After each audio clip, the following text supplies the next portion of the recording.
Ya Melis Hanım, siz sırtımdayken daha hızlı nasıl koşabilirim ki?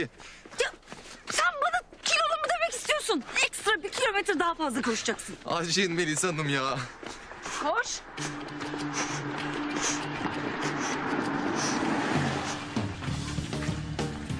Baba? Gençler, Baba bu araba nereden çıktı? Miras mı kondu? miras değil oğlum. Hazine buldum, hazine. Ne hazinesi ya? Ya anlatması şimdi uzun sürer. Hazineyi buldum, götürüp devlete teslim ettim. Onlar da bana düşen payı verdiler. Niye? Ben haram yemem. Hadi, atlayın sizi biraz gezdireyim. Vallahi baba süper olur da. Sen şimdi anlat şu hazine nereden çıktı? Ya dedim ya oğlum anlatması uzun sürer diye. Boş ver şimdi. Hadi, atlayın gezdireyim sizi. Ya bizim koşmamız gerekiyor. Ya sen bıdı bırak.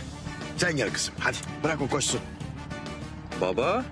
Vallahi ben hayır diyemeyeceğim. Sen de koşmaya devam et. Hadi Baba. kızım.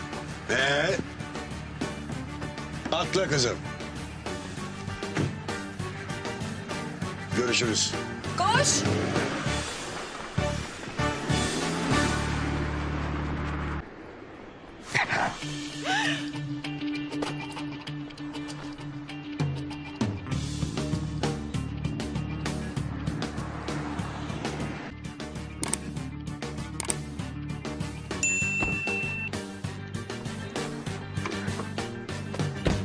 Ulan altına bak. Peter'i koklamadan bayıldı. Ben de sana bayılıyorum Manu. Ben de sana aşığım. Yürüyün. Ulan Deli Kenan beni yakalarsa bu sefer kesin öldürür. Öldürür. Yakalayıp getirin onu bana yoksa hepinizi gömerim. Koş! Korkma. O sahte Akıncı. Biz onu yeriz. Oğlum bunun sahtesi bile beni korkutuyor lan.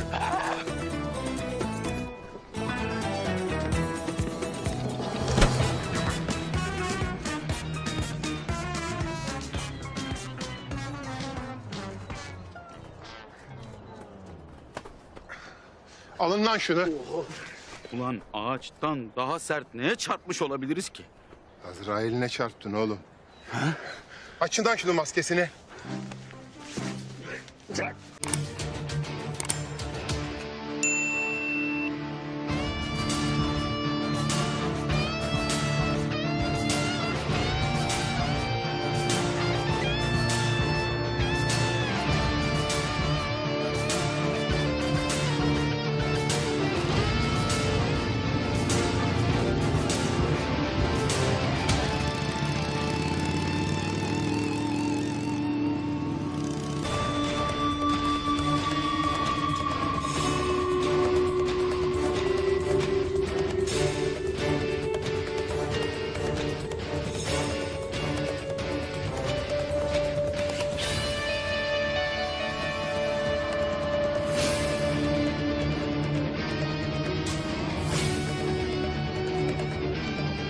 Teslim ol kertenkele.